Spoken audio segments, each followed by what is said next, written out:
Hi Taurus, welcome to Magpie Moonchild. My name is Kayleigh. This is the general week ahead reading for you.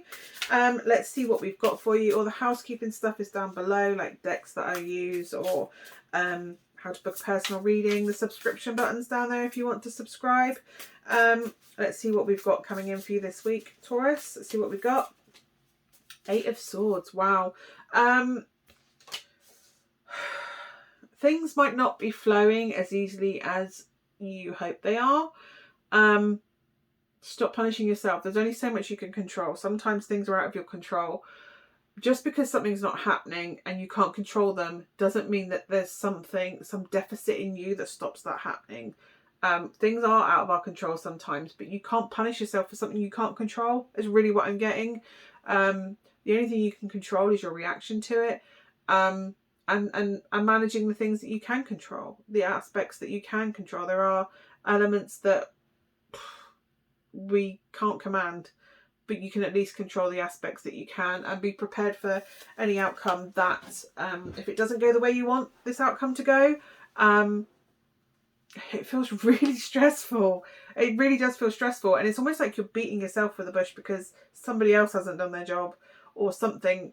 There's frustration there, but you're being self-damaging in the way you're doing it. Like you're going, well, I should have known this was going to happen. I should have prepared for it. Maybe I should have chose someone else to do that job. So hindsight's 20/20, but you were never in control of that element, so you can't control the outcome on the timescale of that happening. You have the Hierophant come out, which is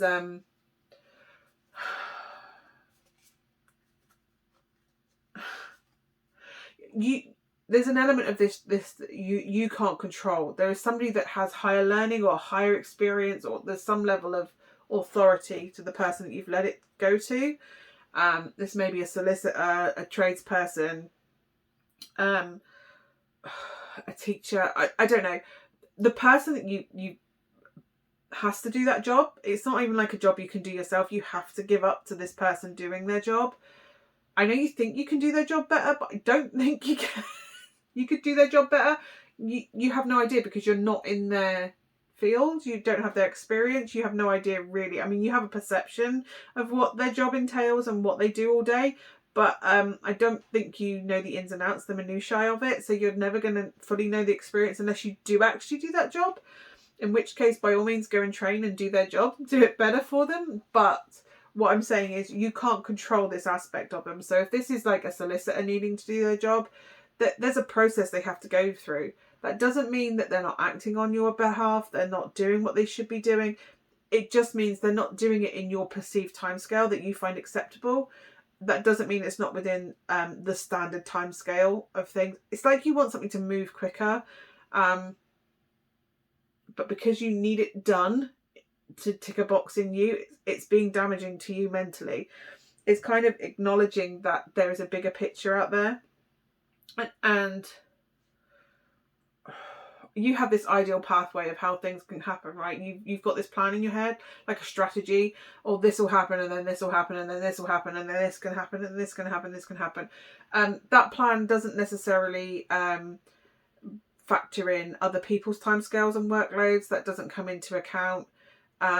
I mean, in your head, it's like, well, all you've got to do is send over a letter. But for all you know, that person's workload is they've got to send 30 letters that day, and yours is 29th on the list because there are other people that have been waiting just as longer than you to get things actioned. It's like you're not appreciating somebody else's experience and that they are giving you genuinely all they can give you right now, and the time on your case or your work or whatever, your project. It's like you're going, well, you said you'd do my garden. And in your head, they're going to turn up on Monday and do your garden, do the work that you require. But what you don't realise is they've already got 3 other clients booked in, so they might not get to your garden till Friday if you're lucky. If that makes sense. You have no idea what their workload is. You have no idea what they're taking on.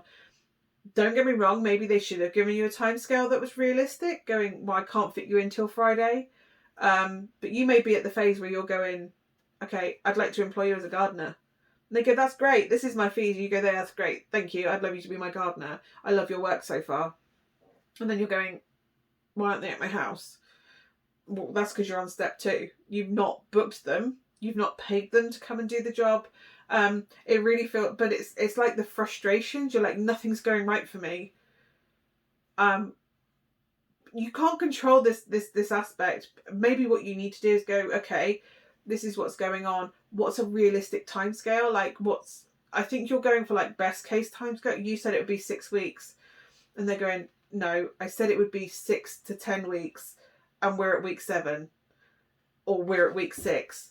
And you're going, oh, all you heard was the positive 6 weeks end time scale, and in your head you've planned for that. And they've said, no, 6 to 10 weeks is what I said. And then it may even point you to an email where that happened, and you're going, oh, silly me, I didn't see it. Da, da, da. And then you're being self-deprecated because you're like, oh, I didn't see it. Da, da, da, oh, da, da, da. It's a stressful situation. Please don't be hard on yourself, because it's a massive, whatever this is, it's massive, right? And you're like, oh, it should have happened by now. Because in your head you're going, 6 weeks it'll be done. And it's not, it's 6 to 10 weeks. So you should be planning. It's like when you're pregnant and you go, yay, it's my due date. And you're like, why isn't my baby here? Like, because you don't take into account, like in my first pregnancy, my daughter I went into labour on my due date, and she was born 5.5 hours later. When my son come along, he was 6 days late, and I was like, why isn't my baby here? Because in my head I was like, well, I went into labour on my due date, so I'd never experienced being overdue. So when it comes to my third child, I was like, I'm planning for 2 weeks later, because if he doesn't turn up in those 2 weeks, I'm just going to be disappointed. And even then, I still didn't accept it. He was a week late, and I cried for 2 days straight before he was born. But because I was just fed up by that point. But then I'd had 13 months in just over 2.5 years where I hadn't been pregnant. I think I had 3 consecutive Augusts where I was pregnant. But yeah, it's just, and again, that was frustration. I was like, I cried because I was frustrated, and I was like, and you get into this negative headspace, and it's like you're in this negative headspace because you've had to leave something to somebody that of a learned profession, a higher authority, and you have no direct control over their timescales and how they're working. You can't directly affect and influence them acting on your thing, and you can nag them and nag them and nag them, and yeah, maybe that will get them to work on it because they just want rid of you. But equally, they may go, do you know what, this person's waiting nicely and being nice and non-aggressive, and they're being aggressively chasing me, harassing me. No, I'll put this one as a if there's a 2 between, I would pick the one that's calmer, because they just think they're getting to the front of the queue because they're kicking off. So it's just being mindful of other people's timescales, that they may not be coming to meet your expectations this week, because you've kind of got the best case scenario in your head as though that's happening, and anything that deviates from that, because of how stressed you are, you kind of can't deal with anything that deviates from your timeline of how you perceive it. You've strategized that this is going to happen then, and this happens then, this happens then, and any delay to that is just overwhelming for you because of how stressful the situation is. So I don't know if this is like waiting for a job, and it's like, well, my DBS form, like my security check should have been cleared by now. Why isn't it cleared? And it's because there's a backlog, because there's a backlog anyway, because people haven't been in the office to action these things because they had to shut the office for coronavirus sort of thing. Do you know what I mean? It's like, there are other factors that you've not taken. You're like, but that takes 10 minutes to do a search on my case. Why hasn't it been gone through? Because there's already a 2-week backlog, a 2 to 6 week backlog. So it's kind of like, well, there are other things at play that maybe you're not aware of. There's a bigger, it's just about appreciating that there is a bigger picture than just what's going on with you. And I don't mean that to sound like you're being self-centered and selfish. That's not what I'm saying. I'm just saying you're very stressed at the moment. You very much, almost like, in order to salve that anxiety and stress that you have, you need it to go perfectly, because anything over that is just going to feel overwhelming and almost anxiety and panic inducing, because it's not going the way you want it to. So yeah, it's just about appreciating that bigger picture. The King of Swords is like very intellectual, and I don't know if maybe you need to process that stress and the emotional upheaval of everything going on, because it's kind of like that's what needs dealing with, because you can't control the other aspect. All you can control is your reaction to it and your emotions and the feelings around it. So if that means talking to someone or setting a coping strategy or some sort of self-care routine in place in order to move forward more productively in how you react, to deal with the anxiety and the symptoms of. It's always like you need to detach yourself. It's out of my control. I can't do anything about it. All I can do is control my reaction. Because it's almost like the more you focus on that and trying to manage something you have no control over, you feel more helpless and less in control. So that just feeds the anxiety monster, the stress-inducing monster. So you kind of need to focus on what you can do.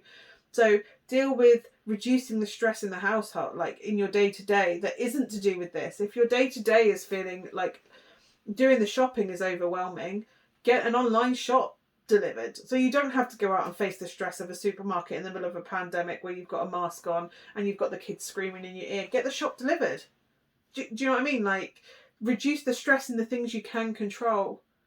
And then you can go out for the day because your shopping's being delivered at 5 o'clock. So you can go out for a walk in nature and just de-stress that way. Go and distract yourself by doing something frivolous because you haven't got to do that mundane task where that just feels like, do you know what, I've still got to do the shopping today? No, the shopping's being delivered. You've dealt with that already. You don't have to fight to find a space in the car park. You don't have to fight to worried about picking up loaves of bread that other people have touched or getting too close to that person who appears to be coughing everywhere, or because it's invisible, right? I mean, coronavirus in itself is an invisible threat. I mean, it's had its effect on me a year ago. Like, I'm in a completely different place to where I was a year ago. I mean, a year ago I was on the threshold of being taken into hospital unable to breathe with COVID, but so for me it's still anxiety inducing to go into these environments. I mean, I've lost a family member to it, but you manage your stresses as much as you can. So we don't go to the supermarket unless we really have to. We go as little as we possibly can, and you control what aspects you can. If you can get your shopping delivered, have your shopping delivered. You know, if the school run is like, it's really stressful, go towards the end of the drop-off time so that it's a bit quieter, so you can move through quicker, so you're not stuck in a queue and hanging around. It's managing what you can to reduce the stress as much as possible. If that means, like, I don't know, sort a cupboard so that get a little task done. If you're focusing too much on why haven't they called, why haven't they processed that yet, go, do you know what, I can't control that. Let's go and sort that cupboard. That's something I can do. And by sorting the cupboard, that's one less thing on your to-do list, right? You're reducing the to-do list you can affect, you can manage, you can have an effect on the outcome. And also, if you're moving house, sorting that cupboard and getting rid of some crap means there's less stuff to sort out when you come to move. So just do what you can do right now, Taurus. You can't control everything. As much as I'd love to say get in there and do their job for them, you can't. You can't. That's not actually an option for you to go and do that, as much as you think you could do the job better, unless you're going to go to law school for 5-7 years to go and do what you need to do, or if you want to go and train to be a plumber and do the apprenticeship and the courses that you need to do to be a plumber, by all means go and do it. But that's not going to get you the outcome that you need right now. And to be honest, letting them do their job is going to be a lot quicker than you going and training. And I know I'm making that sound ridiculous, but that's kind of the situation right now. Unless you can actually qualify to go and do their job for them, you have to let them do their job, because for you to go and do their job, it's going to be a lot longer and a lot lengthier and a lot more traumatic and require a lot more energy than letting them do it.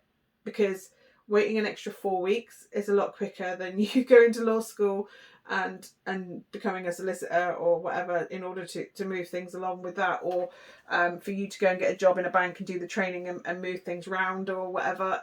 You can't directly affect this outcome right now, and even if you did, it would be a lengthier period for you to train and get into that position. So by all means, if this inspires you to go and take a career in law, or a career in policing, or a career in teaching or whatever, unless you're going to go and do their actual career and do the training, it's taken them years to train and learn and study to get to where they are. They are an authority on what they do compared to you. And I don't know whether you like hearing that you're not an authority, or you don't have as much knowledge as you think you do on a situation. I don't know. You're very intelligent, don't get me wrong, you're very, very knowledgeable, I get that. But You can't do that job right now, and you have to let that go. You have to manage what you can do. And you have the King of Swords coming through, right? The king doesn't directly necessarily go out and fight the battles. He doesn't go out and do the menial tasks. He manages. He sends the knights out to go and fight. He sends the farmers out to tend the field and make sure that the harvest comes in. He makes sure they have the support that they need in order to do what they have to do. Everybody has a role, and he knows that if he sets them doing that and them doing that, them doing that, the overall outcome will be successful. The kingdom will thrive, right? The outcome will be, but he doesn't directly sit there sowing the seeds, you don't sit sowing seeds, but you know what I mean. He doesn't go out in the fields and sow the seeds. He doesn't go out and fight the battles. He sends the armies to go and fight the battles. He gets the farmers to provide the crops and the meat. He sends hunter-gatherers out to go and chase the stags and bring the venison in. He sends the fishermen out to go and bring the fish in. He doesn't directly do every job. There are things that he has no control over other than to say, could you do this for me, please? And then hope that they can bring it in a timescale that makes everything else work well together. But he can't control everything. I get that being a king would be incredibly stressful because you have very little control other than go and do that job, go and do what you're trained to do, and come back with the results for me. I get that, but you have to see that there is a bigger picture, and that's what you're being called to do right now. There's a bigger picture. Yes. I don't know, if you're moving house and your estate agent's not working the way they should do, like they said, ideally I could see this selling in 2 weeks, and it's been 4 weeks, and you're like, why hasn't my house sold? They can't make someone put an offer in on your house. It will happen when it happens. Trust me, they want someone to come in and put an offer in their house because they get paid, and that's somebody off their books, and then they can work on these other houses that they've got to sell. They're not doing it to be a pain. They are doing it because that's their job, and they are very aware. Ideally, I mean, I could see from my experience, I could see it selling within 2 weeks, but we could be looking at up to 6 months for it to sell, or whatever. You can only sell your house when a buyer comes in that wants to buy it. If it's to do with a solicitor, like they're supposed to be actioning a divorce or something, they can only work as fast. I mean, they can send out the letters quick, sharp, but unless the other lawyer, the other side, whoever they're sending that to, responds in a timely manner, again, they can't control the outcome. They've done what they need to do. They've sent a request to the other side. Unless the other side send the information back, there's not a lot they can really do. That's out of their control. And then again, that's a delay for you and a delay for them. It slows down the process. There's only so much people can do. They can only manage what they can manage. So, I don't know, if you're waiting for the police to get back to you on I don't know, something that happened, and you're like, well, I should have heard back by now. There's only so many people that can action cases. If it's to do with, like, you've put in a change of circumstances with the child, like for child maintenance, there's only so many cases, so caseworkers that can work on so many cases a day. And if one case has a bigger chunk, it's going to take up more of the time, which means that your case will be knocked on to the next day. And it's not that they don't care, and it's not that they physically cannot move anything quicker than they're already doing. There is a time scale for a reason. They may say, I'll get back to you between 1 week and 2 weeks. Or I've got to give them at least this amount of time to respond. And if they don't do it, then I can take action. And you're going, that's good. They'll respond within this amount of time. And they're going, no, if they don't respond by that date, we then have to take this action, which has a knock-on effect. So it's almost like you've heard, oh, well, I'll hear within 6 weeks. And it's like, no, they have 6 weeks to respond. After that, we start taking action, like further action. So it's a case of you've heard a timescale and go, well, you said this would happen by now. And they've gone, no. Hopefully, best case scenario, this would have happened by now, but we have to give it this amount of time. And if that doesn't work, then we have to do this. And it's, again, this waiting game. But that frustration is having a negative effect on you. So you need to manage the little tasks. Set yourself tasks and progress that you can make progress on. And you've got the Hierophant card, because this deck came with a damaged Hierophant. And the lady, I think Stephanie is her name, could be really wrong with that, from Witchin. She sent me a replacement card, and you've had that card come through too. Again, the Hierophant. So I have 2 Hierophants in this deck, and they've both come through in 5 cards for you.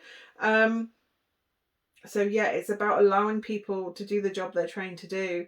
and realizing there's a bigger picture, that you cannot control it.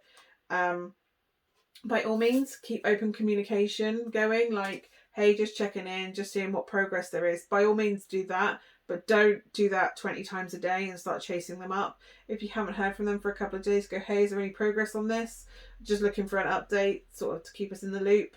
By all means, do that. But when it becomes consistently and increasingly aggressive with how you're chasing them,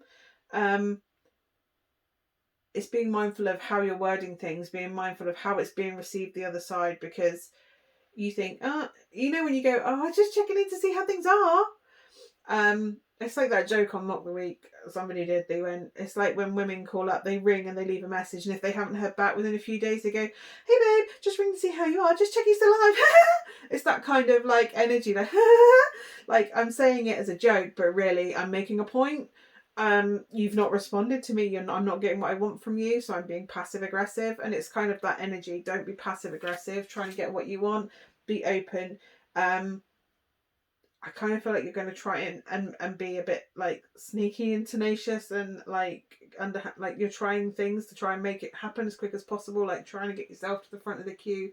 But you have to remember, especially if this is to do with like solicitors and estate agents, everybody's trying to get to the front of the queue, so they just have a way of dealing with it. Like, you can try all the tricks you want, but at the end of the day, you kind of just have to let things happen. And it's kind of like, that's the lesson you're learning this week, is you can't control everything. You can only manage what is on your plate that you can deal with. So if that means sorting a cupboard, if that means, I don't know, taking up an activity that distracts your mind from chasing and overthinking about what you can't control, then do that.